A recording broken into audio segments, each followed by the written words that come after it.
Hi, I'm Eric Cottrell of Lynn, Massachusetts. I get my weekly radio news on the International Radio Report on CKUT 90.3 FM in beautiful Montreal. Welcome, everyone, to the International Radio Report for Sunday, March the 12th, 2023.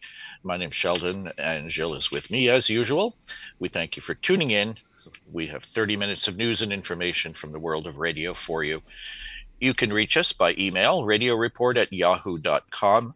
We're live streaming and archived at ckut.ca. Our Facebook group, International Radio Report, has 904 members. You can join anytime you like. And our YouTube channel, where you can pick up this week's show or previous shows at your convenience. Just look for International Radio Report on YouTube. We have 793 subscribers there. Maybe we can push it up to 800 by next week. So we have, to start off the show here today, update on the CKUT funding drive, which is coming up. We talked to you about that last week. It's getting close. Friday, March the 17th through Sunday, March the 26th. It is an annual event here at CKUT. Well, about half of the funding for the radio station comes through the funding drive every year. The theme this year is Serving Up Fresh Radio Since 1987. The goal is $45,000, which is up by about $10,000 over last year's goal. So they're looking for you, the listeners, to chip in what you think it's worth, the type of programming that you get here on CKUT. So you can go to the CKUT website. They've now updated it with all the information about how to make your pledge for this year's event. They say the theme this year, the station has been serving up the freshest programming in Montreal since 1987. For decades, programmers have cooked up all kinds of musical blends, news, and views from all around the world, and much more to expand listeners' tastes and perk their ears. CKUT nurtures a special blend of radio that is handmade with heart. We need the community to come together, support this meaningful legacy, and keep our winning recipe going for years to come. Now, there's a lot of interesting prizes available for sort of payment in return for your pledges. You can also tag your pledge to a particular show. We hope our listeners will tag their pledges to our show. You'll see pictures of the different, there's new t-shirts, there's new tote bags, a lot of new swag that you can pick up in exchange for your pledges this year. So check that all out, and we'll have our first funding drive show coming up next week on Sunday, and the funding drive will run from March 17th to March the 26th. Our listeners have always been very, very generous with their pledges, so we hope you'll do that again this year. Well, we've been talking for weeks and weeks and weeks about the Winterfest, and the Winterfest is now history for 2023.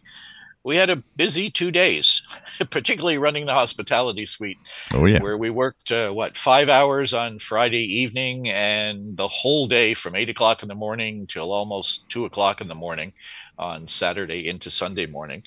About a little over 250 people in attendance this year from literally from all over the world. We had a number of people from overseas, lots of Canadians, lots of Americans, and lots of our own CIDX club members were participating this year as well. So we were glad to see that. All of the sessions were recorded, and they are being made available for a limited period of time, and then they're going to be transferred over to another storage area. So we'll have more information about that. But if you weren't in attendance, or if you were and you want to see one of the forums presented again, they are going to be made available. I know if you subscribed, registered for the event, you would have received an email now with that information for you. Someone asked if the hospitality suite was recorded. No, it wasn't. No, it wasn't. It might have been fun if it was, but it wasn't. It would have been a long recording too. But anyways, next year, all over again, 37th year next year. There will be a Zoom element to it. There's been some discussion as to whether there might be an in-person element to the event next year. We're not sure yet, but obviously when the time comes, we'll have all the information for you. So great to see everybody there. I hope everyone had a good time, and thanks to Richard Cuff and John Filiozzi for organizing the event. If you haven't joined this event in the past few years, you're missing out on something really, really a lot of fun. lots of great content, and lots of, friendship, having fun talking and sharing with others. So we have some more news of the CBC. This is by James Careless of Radio World, and the CBC that affirms commitment to radio, TV broadcasting for now.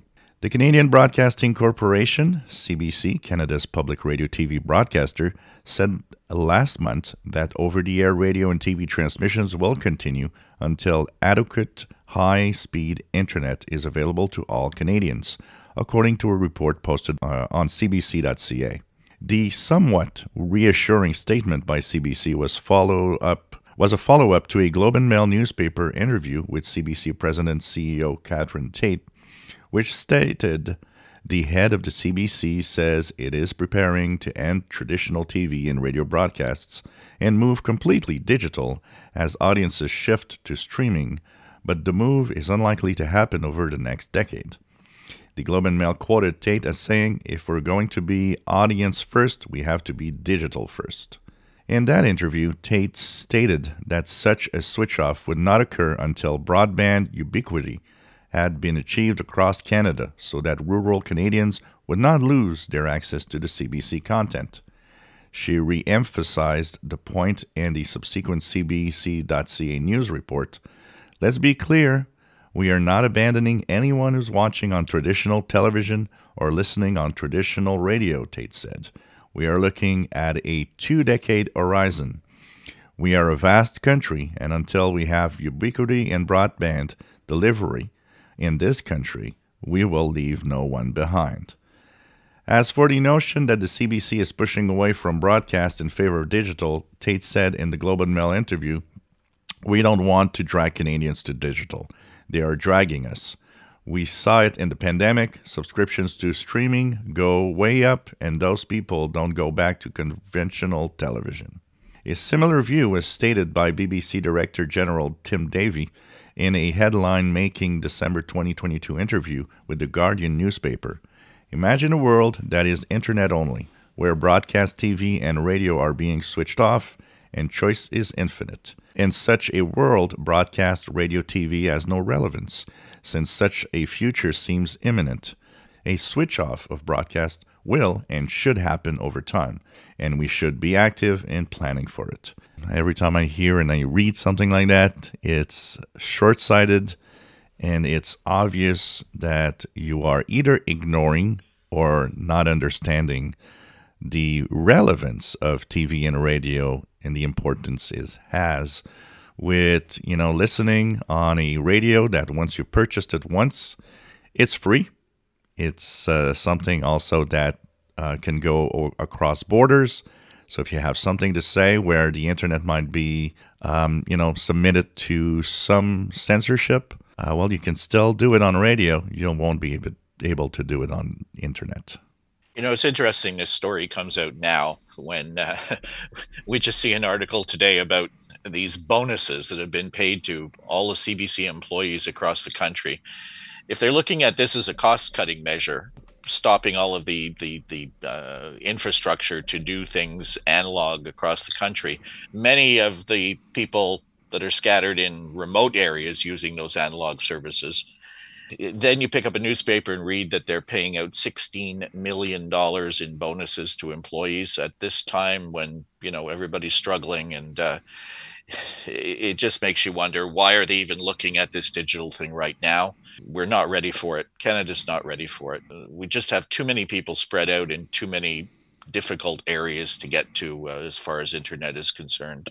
I guess it's encouraging that they're saying, they're looking at a 2-decade window here, but still, it'll be interesting to see how quickly they start dropping off some of the analog services. One of the things they're not talking about, and I've been ranting on their own social media spots about it, is how not only are they doing some digital stuff, but they actually have the audacity of asking us to pay a monthly fee for it when they're getting $1.2 billion in federal funding.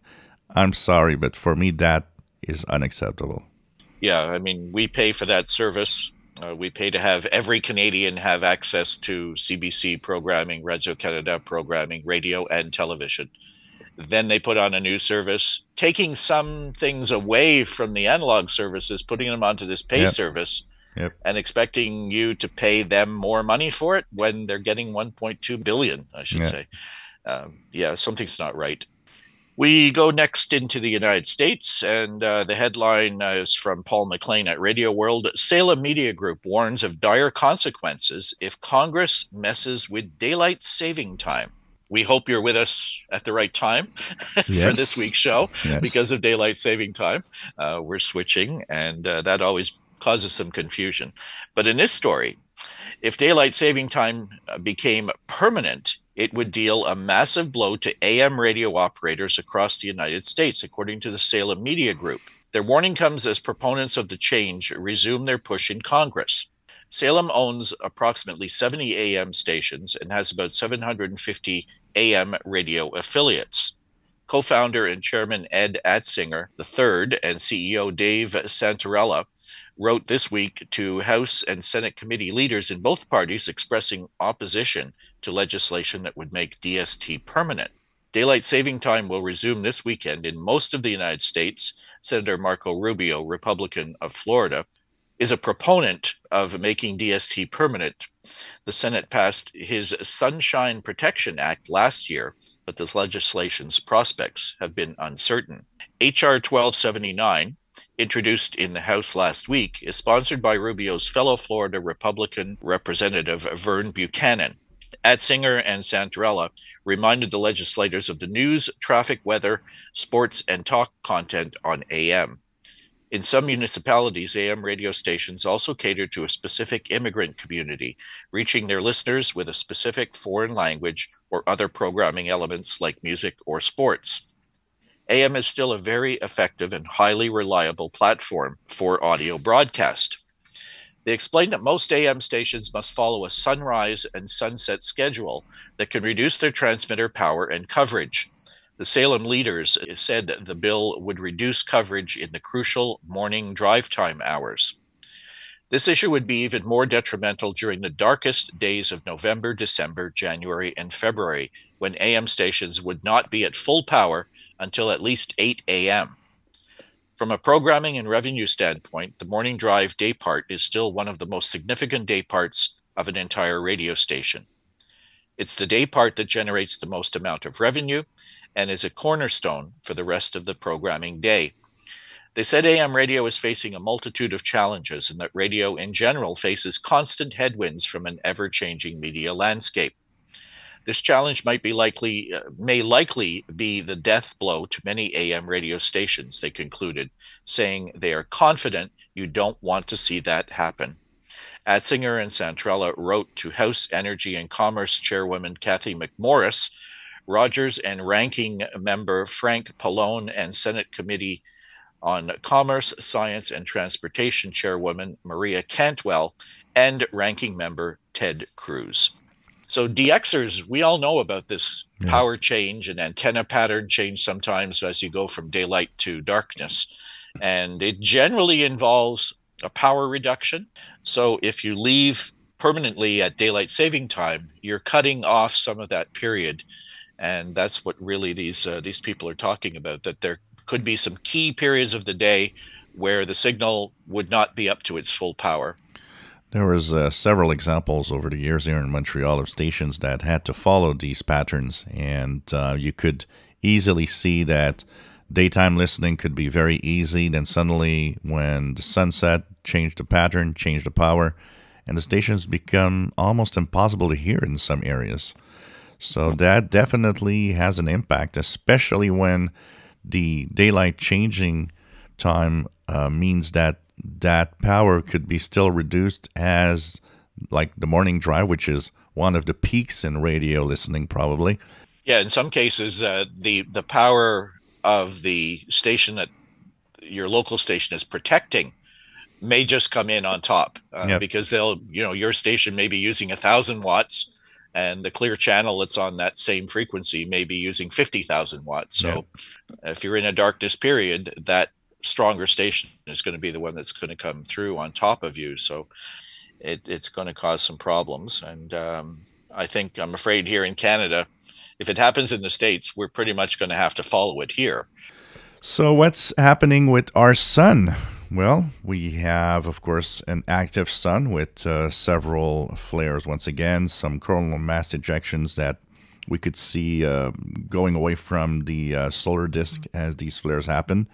So that means that the conditions in general are very good, but we have little moments where there's disturbances due to these coronal mass ejections or the times when there are solar flares where there are some radio blackouts that last maybe a few minutes to an hour.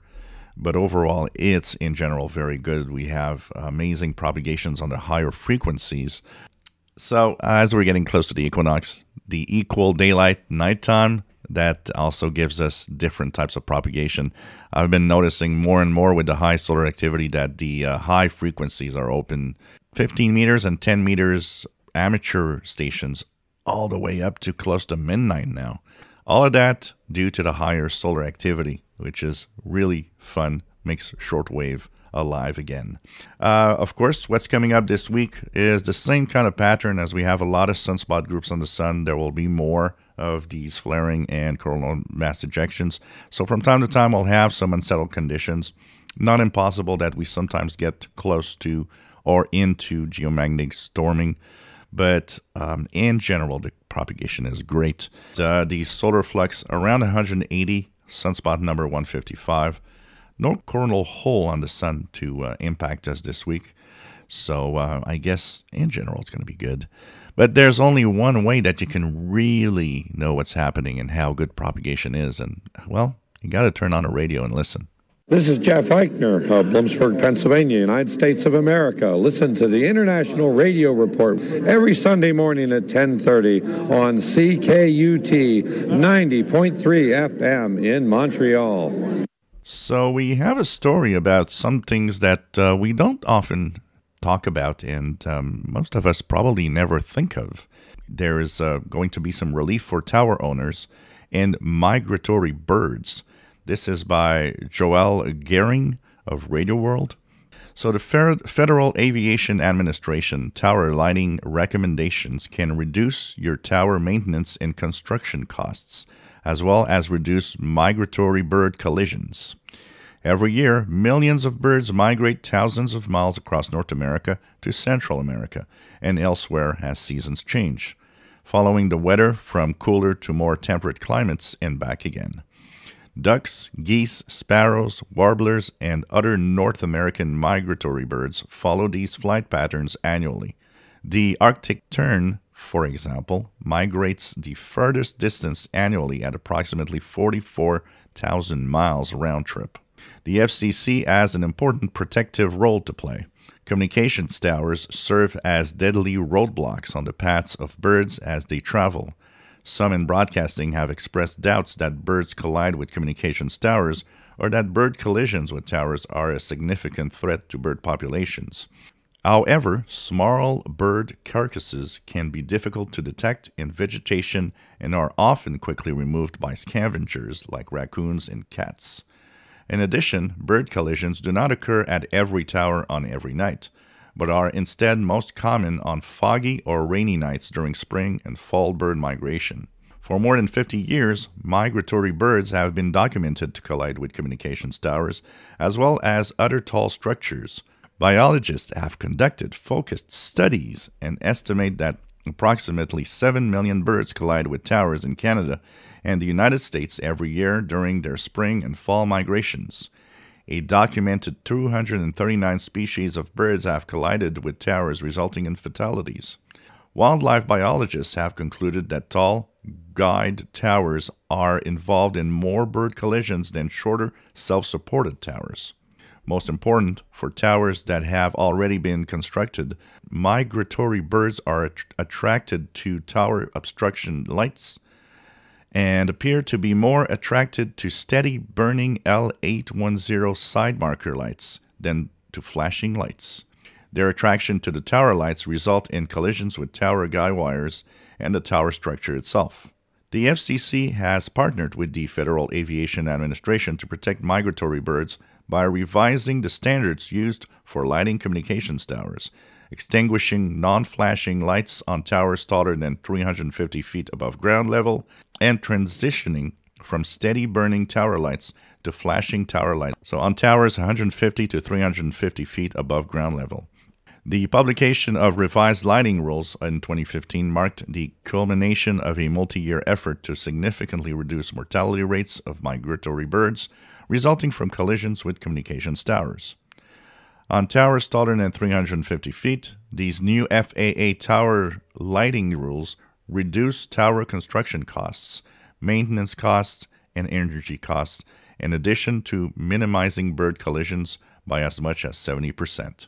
As an added incentive, extinguishing the non-flashing lights on existing towers with red light systems can be completed without climbing the tower. Going forward, new and altered towers standing more than 350 feet tall may only use flashing lights at night. Within the next few months, the FAA is expected to promulgate new technical specifications that will similarly enable the use of flashing lights only on towers 150 to 350 feet tall. The FAA subsequently released standards for flashing lights on new towers 150 to 350 feet above ground level as of 2023. In addition, the FCC is encouraging owners to extinguish non-flashing lights on towers built before the new FAA standards took effect. In March 2016, the FAA stated new tower lighting schemes should now follow the revised guidance, and operators of towers with the old lighting system should submit plans explaining how and when they will transition to the new standards. Similar to tower obstruction lights, the elimination of continuously burning security lights on the buildings under towers will minimize bird attraction to the site.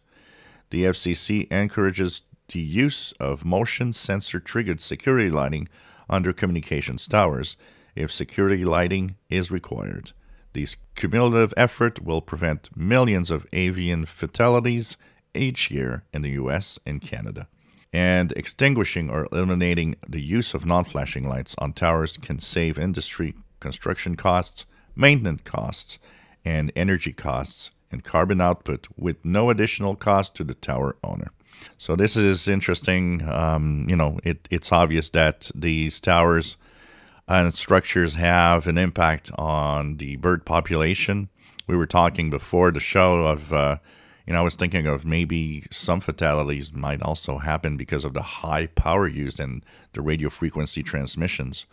But anything that can help, I think, should be done. Yeah, there's a similar movement afoot to have buildings as well, particularly skyscrapers, turn their lights off at night. We see many buildings that just leave everything turned on when there's nobody in the buildings for whatever reason. Those can be problems as well.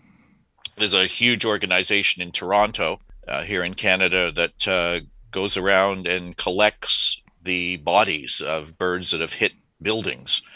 So it's unique. It's got sort of a geographic spread. Like Montreal, for example, doesn't have that problem, and they think that the reason is that we have a mountain, a green space right in the middle of the mountain, and the birds will use that path to go over a dark part of the mountain, and it's a clear path for them.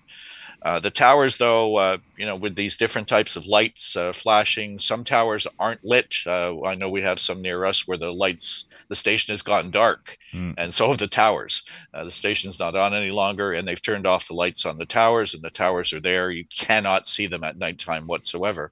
So it's really nice to see that they're doing this work, because it's an incredible number of birds that are being killed by something that can pretty much be prevented. Our next story is coming out of Idaho. It's written by Rhett Nelson of EastIdahoNews.com. Idaho radio station goes off the air after nearly 100 years. For nearly 100 years, KID 590 AM has been a fixture on eastern Idaho radio dials. But in November 2021, the signal suddenly went off the air. The station was forced to surrender its license last month after a year-long legal dispute. Rich Broadcasting owns the station, and its president, Rich Meekum, tells EastIdahoNews.com the initial reason it went off the air is because a farmer knocked down one of their towers in Iona. Rich Broadcasting spent almost a year working on getting an insurance settlement. When they received a letter from the owner of the land, stating he had claimed ownership of the tower and had received the insurance payment. Since Rich Broadcasting was so close to the end of its lease agreement, he was not going to replace it. But on paper, Meacham said everything is filed under the name Rich Broadcasting. He hired an attorney to dispute the landowner's claims. In the process, the property owner demolished 2 remaining towers at the Iona site, destroyed the transmitter building, and removed all of the broadcasting equipment. Ultimately, Meacham determined the cost of keeping the FCC license and replacing what had been destroyed was too steep a price. It would have cost between $1.5 and $2 million, and they would have had to find someone else to lease the property on top of that. AM is not exactly the hottest format in the world right now, and it just didn't make sense. I would have done just about anything to keep the heritage call letters, but this guy put us in a position where we had to surrender our license. Since the late 1980s, listeners have tuned to the 590 AM for conservative talk programs. Today, it's the home of Glenn Beck, Jimmy Fallon, Sean Hannity, and Lars Larson. It's simulcast on 106.3 FM and 92.1 FM, which allows it to have a broader reach. Though the loss of 590 AM was a hard pill to swallow, Meacham said the 2 FM signals will continue to have a massive footprint in eastern Idaho. News Talk is the coolest format in America. It's appointment listening, and the number of people who stream it is off the charts. I would have stayed in it on the AM band if I could, but I'm thrilled we have the 2 FM bands. We're providing a signal that pretty much everybody in eastern Idaho can hear. KID went on the air for the first time in the 1920s. It launched on December 7th, 1928 under the call letters KGIO at 1320. It became KID in February 1929 before moving to 1350 in 1941. It landed its permanent spot at 590 AM in 1950. Not anymore. Nope. Unfortunately, another one of those stations on AM that's going away. Just bad neighbors, pretty much. Yeah, this one, it seems like it could have been avoided. Yeah. But you'd figure that could have been worked out very easily. Obviously, something was not right in the contracts and clauses that somebody didn't see or what have you. Yeah. And then the farmer just taking matters into his own hands and destroying everything. If you're a DXer, maybe you got them in your logbook before they disappeared. Yep, so hopefully. No more KID radio on 590 in Idaho. So we have a couple of ham radio contests. Not a busy week coming up next week, but a few interesting events taking place. The British Amateur Radio Teledata Group will hold their HFRTTY contest, 0200 March 18th to 0159 Zulu March the 20th. The bands are 80 through 10 meters, and it is a radio teletype event only. And there's the Russian DX contest from 1200 Zulu March 18th to 1200 Zulu March 19th, organized by the Union of Radio Amateurs of Russia. It's 160 through 10 meters, no contest QSOs on the work bands, and the mode CW and phone. That should be a pretty active event, I would think. There are a lot of ham operators spread right across the country. So it might be an opportunity to pick up some interesting prefixes and what have you. Russia is divided into many different DXCC entities, so you might look for a bunch of different ones on the air for that event. And we are out of time. We thank you for tuning in. We hope you will tune in next week for our first funding drive show of this year, asking for your support as we do every year. And we'll give you all the details next week and more details on what's available for you in the way of gifts should you decide to make a pledge. So we hope you'll tune in. We hope you'll make a pledge, and we hope you'll tag it for our program. Yep. That would be really great. So we'll talk to you again next Sunday. Bring along your checkbook with you or make a phone call. Use the website. Credit card. Yeah, it is through the website that you can do it as well. And everything is updated there at ckut.ca. You don't even have to wait till next week. You can do it right now if you please. So thanks for tuning in. Talk to you next Sunday on the International Radio Report here on CKUT 90.3 FM in Montreal. Bye-bye. You're tuned to the General Overseas Service of the BBC. This is the British Broadcasting Corporation.